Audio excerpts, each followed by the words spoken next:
doing, nobody's ever seen anything like it. And, you know, Elon's upset because we took the EV mandate, and, you know, which was a lot of money for electric vehicles.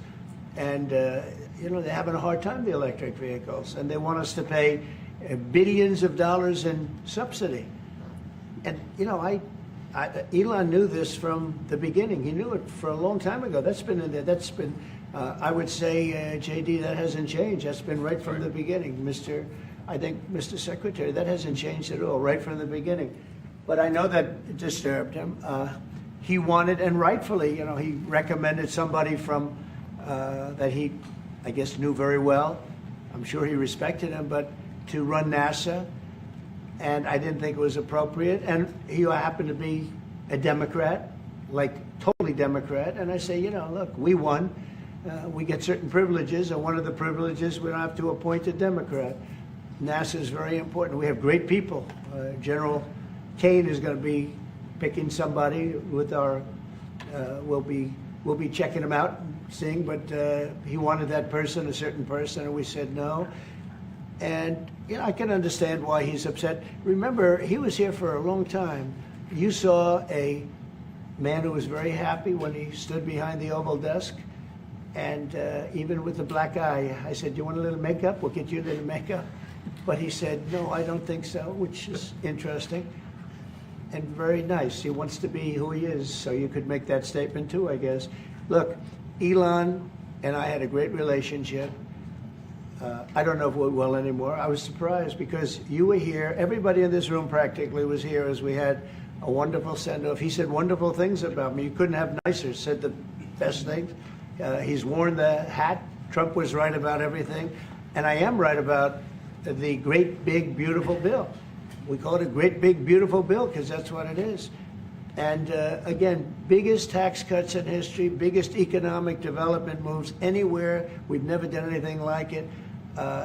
Business is spurred. And I don't know if you've seen the numbers, but the numbers came out. Even the CBO, which is run by Democrats, said that we're going to be doing, you know, I'd like you to discuss it, the 2.8 trillion, that CBO. This is a group of people that are Democrats.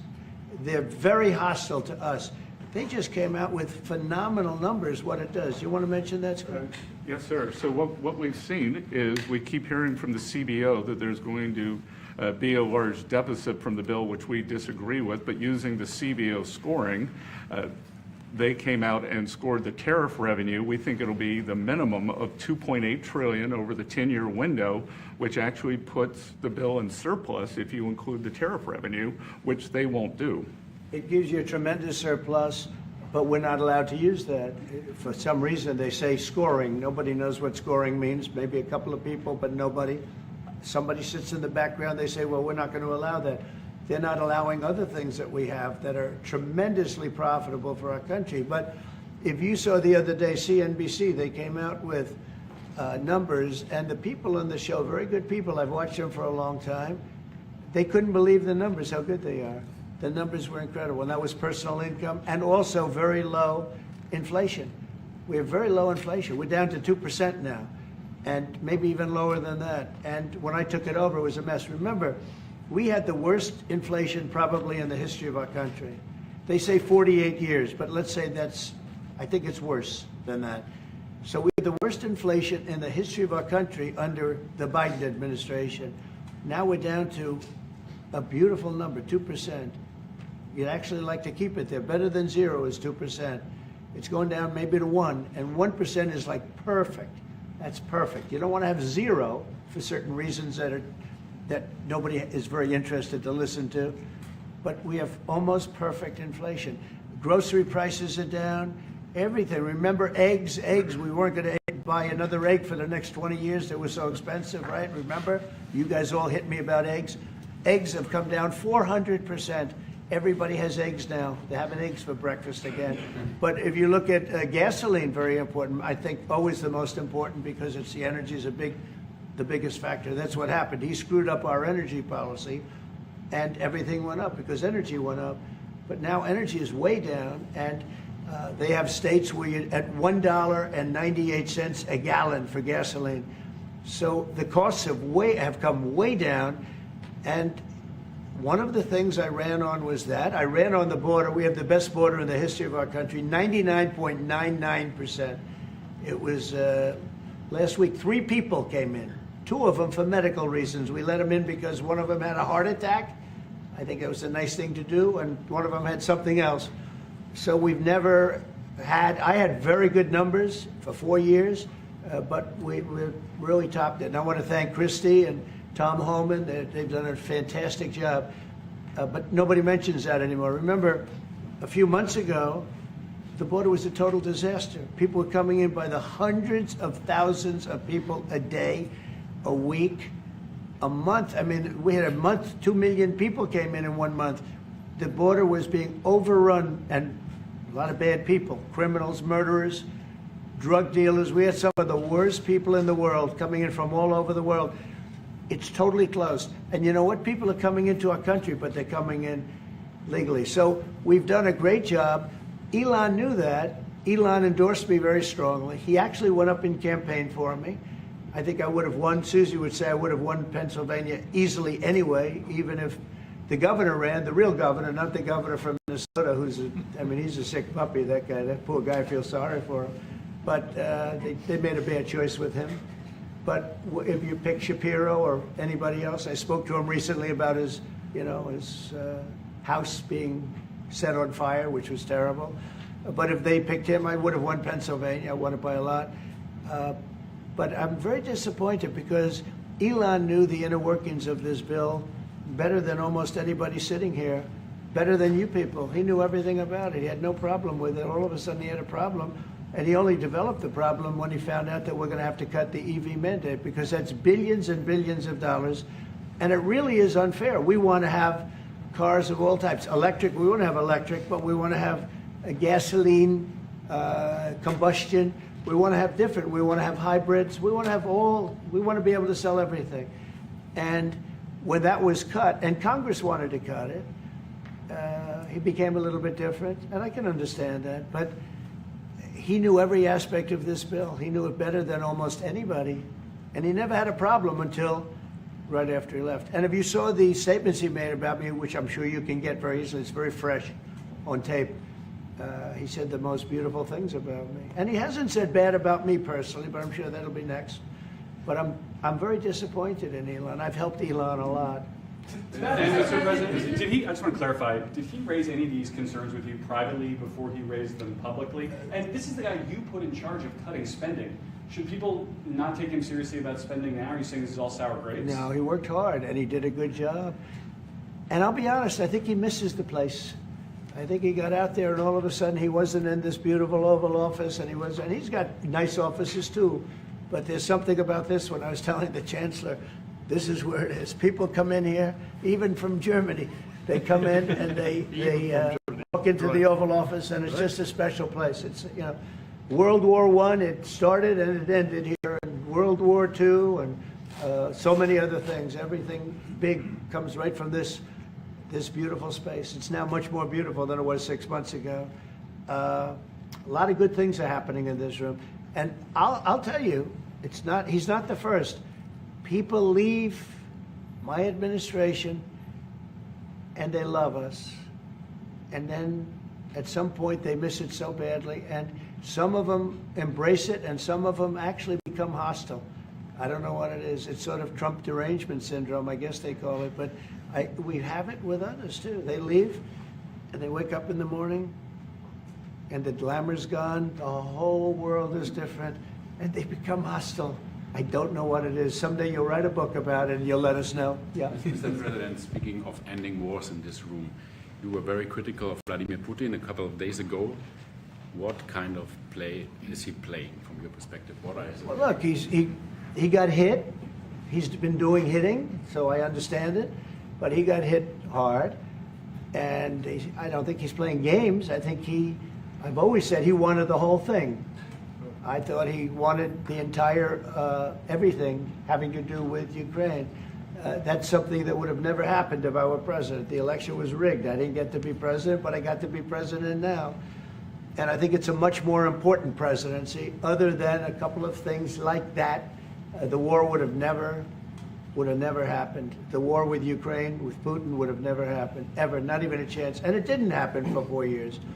And it wasn't thought of. I used to talk to him about Ukraine a lot. It was the apple of his eye, but he would have never done what he did. And I think mistakes were made by him, but I think mistakes were made by other people. The president should have never allowed that war. Biden should have never allowed that war to happen. If you had the right guy in here, that war would have never happened. Israel would have never happened with Hamas. That would have never happened. The attack on Israel would have never happened because Iran was broke. They had no money. They had no money to give to Hamas or Hezbollah or anybody else. And all of that would have never happened. Inflation wouldn't have happened. It was caused mostly by energy. And the Biden administration messed up my great energy policy. We were down into the 190 a gallon, and it would have never happened. It was caused by energy and their bad spending on the Green New Scam and other things that they spent on. But all of those things would have never happened. But maybe most importantly, the war, Chancellor, with Russia would never have happened with Ukraine. It was something that would have, you know, I dealt with Putin a lot. There was no chance, zero. And you know, a lot of people say, how do you know? For 4 years it didn't happen. There was never a chance of it happening. And he understood the consequences. Now, it's a shame. I mean, when you see all of those people, they came out with a report today that millions of people have died, much more than people thought. And I've been saying that for a long time. The amount of death in that war is far greater than the news has been reporting, or than, frankly, that either side has been reporting. It's a very sad thing. And I can tell you, just speaking for the Chancellor, because we speak about it, he feels the same way. He wants to see it ended. Would you like to say something? Absolutely. And I'm here, Mr. President, to talk with you later on how we could contribute to that goal. And we all are looking for measures and for instruments to bring this terrible war to an end. And may I remind you that we are having June 6th tomorrow. This is D-Day anniversary, when the Americans once ended a war in Europe. And I think this is in your hand in specific, in ours. That was not a pleasant day for you? No, that was not a pleasant. This was not a great in the day. long run, Mr. President, this was the liberation of my country from Nazi dictatorship. That's true. That's true. And we know what we owe you. But this is the reason why I'm saying that America is again in a very strong position to do something on this war and ending this war. So let's talk about what we can do jointly, and we are ready to do what we can. And you know that we gave support to Ukraine, and that we are looking for more pressure on Russia. The European Union did, and we should talk about that. We will talk about it. And, Yeah. you know, it's good timing. The numbers for our country are through the roof, the economic numbers, because of the election and because of tariffs and other things, a lot of things. But we've had some of the best numbers we've ever had. They were reported yesterday, the day before, and even today. Country's doing really well. I think that one of the things you'll be most interested in is that 6 months ago, we were having a hard time getting anybody to join our military. I mean, they just couldn't do it. The numbers were record low. We couldn't get people to join the military. It wasn't me. This was before I got there, the past administration. But 6 months ago, a year ago, the numbers were record low. You couldn't get them to join. That included the police. And you couldn't get them to join. Now, we just hit the highest number in the history of our country, we think, but very close, but the highest in the history of our country, recruitment, joining the Army, Navy, Air Force, Marines, Coast Guard, police forces all over the country. What did you do for that? What was the reason? Spirit. They love our country again. You know? You're going to do the same thing. Spirit. We have great spirit is back in our country, and it's very simple. And, you know, it was only, Susie, 6 months ago, right, that you got reports. You're the one that released them, that you couldn't get anybody to join the military, and now we're stocked.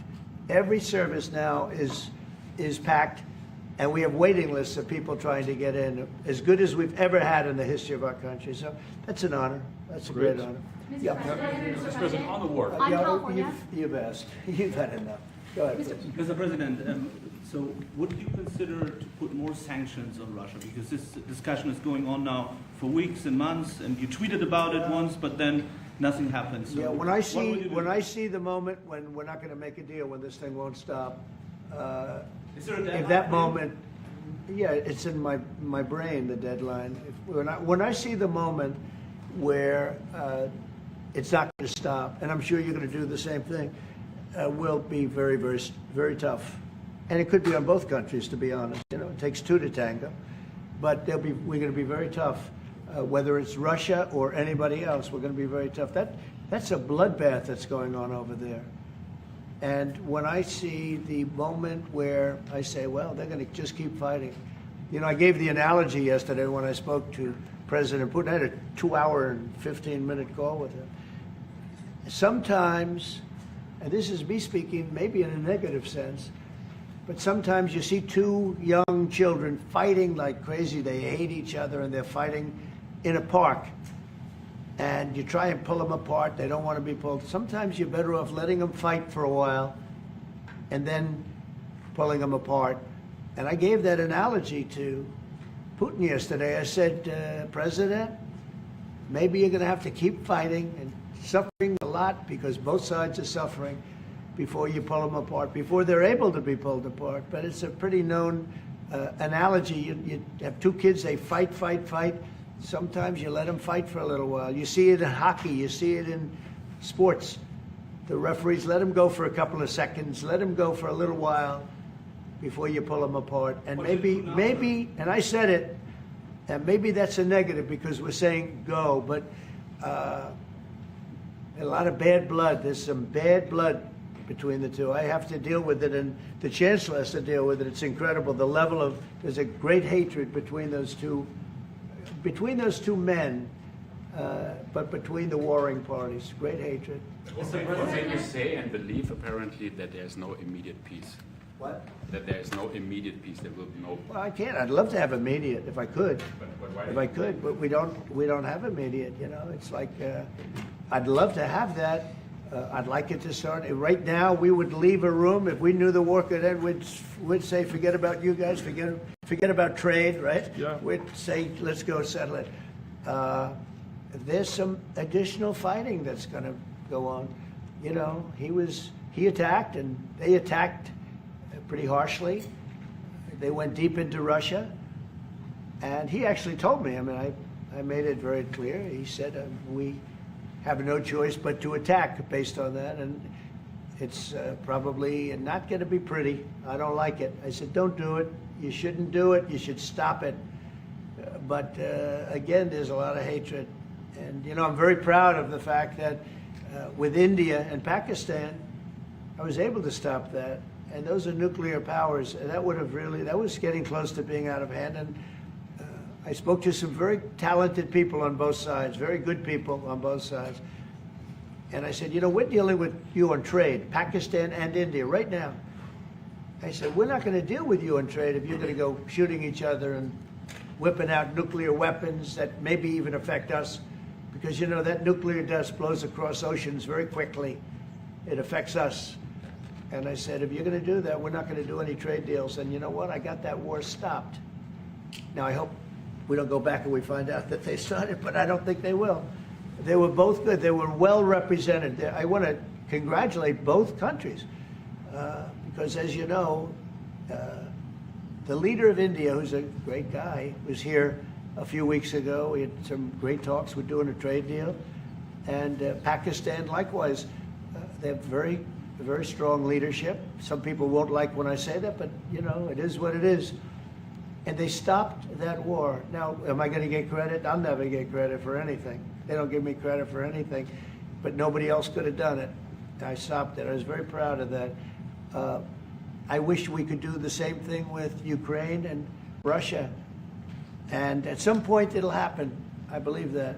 And if it doesn't happen, or if I see somebody's out of line, if Russia's out of line, you'll be amazed how tough. Remember this.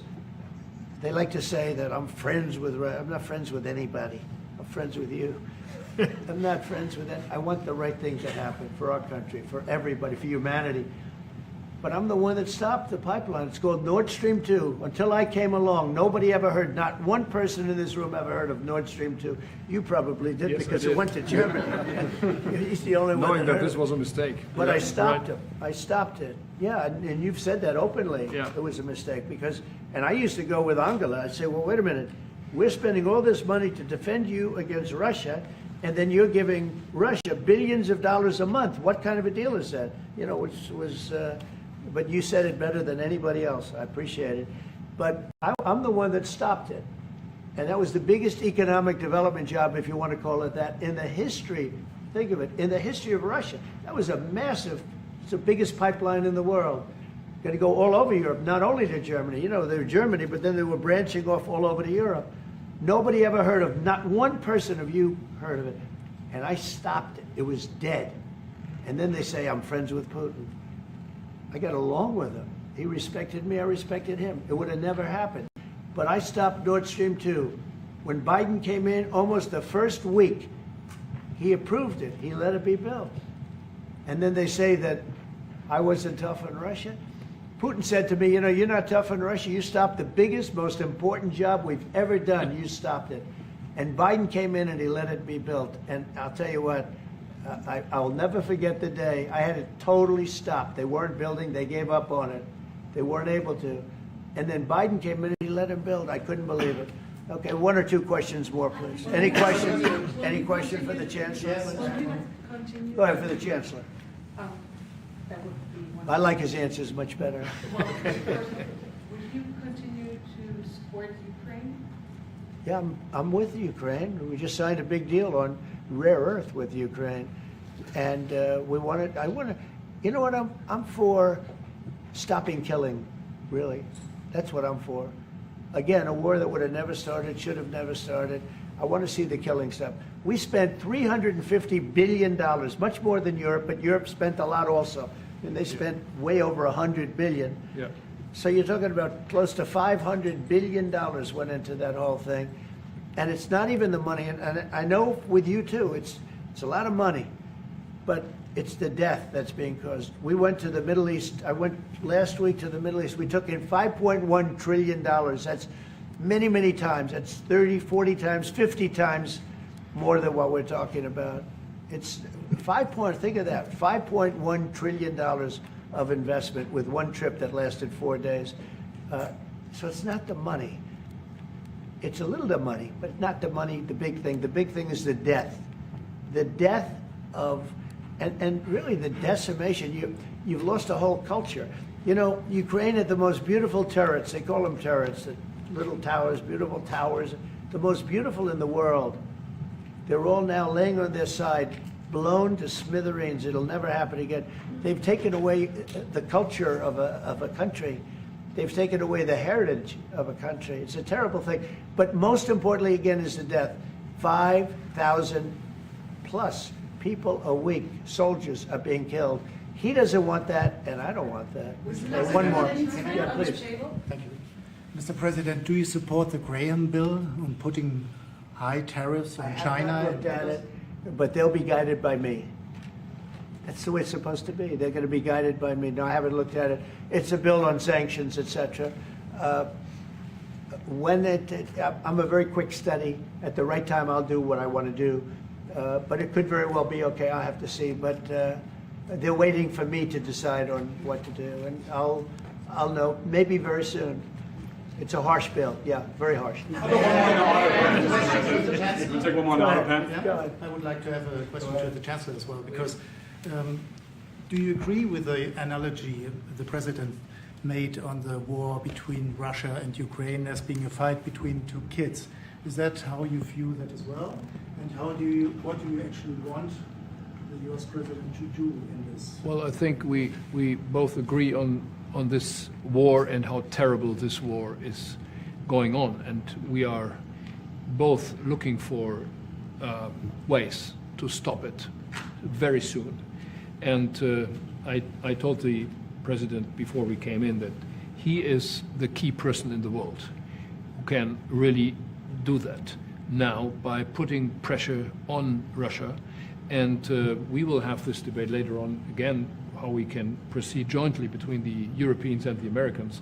And I think we are having the duty to do something on that now, to stop it after 3.5 years, which is really terrible. Look at the kids, the kids which were kidnapped from Ukraine to Russia. This is all terrible. And so we are talking about instruments, measures, what we can do. And my personal view is clear on that. We are on the side of Ukraine, and we are trying to get them stronger and stronger just to make Putin stop this war. And this is our approach. We get satellite pictures of the war field, Yeah. and you don't even like to look at them, right? It's terrible. So It's really bodies, arms, heads, legs all over the place. You've never seen anything like it. It's so ridiculous. And this is For what? only by Russian weapons against Ukraine. This had Yeah. never happened with Ukraine weapons against Russia.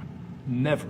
Ukraine is only targeting military targets, not civilians, not private, not energy infrastructure. So this is the difference, and that's the reason why we are trying to do more on Russia, how to stop this war. Well, in this case, I'm talking about the battlefield, the soldiers on soldiers. But you could also say that, too, with the cities. Yeah. The cities are Yeah. being hit also. So it's a terrible, terrible thing. All right. On Somebody Greenland- said on Greenland- autopen. Did I hear the word Yeah, I autopen? was just curious. Because I think it's the biggest scandal maybe in the last 100 years in this country. So when I hear that word, I think it has to be discussed, because the fake news will try and hide it, and we can't do that. Well, that's But go what I'm ahead. asking. Have you uncovered any evidence that anything specific was signed without President Biden's knowledge or by other people in the administration acting illegally? Well, I don't think Biden would know whether or not he signed it. I I'm don't asking think if you've uncovered any of that information. No, but I've uncovered, the human mind. I was in a debate with the human mind, and I didn't think he knew what the hell he was doing. So, it's just one of those things, one of those problems. We can't ever allow that to happen to our country. The danger our country was in, and I know some of the people that worked with him, radical left, horrible people. And I could give you the name of some of the people that used the autopen, because I'm here, and I ask questions about people that were here also. There are a lot of people that were here when that happened, and they're here right now, and they'll answer your question very accurately. But I know some of the people that use that autopen, and those are not the people that had the same ideology as Joe Biden. These were radical left lunatics that used that, and they didn't get elected. He didn't get elected either, actually. Thank you very much, everybody. Thank you.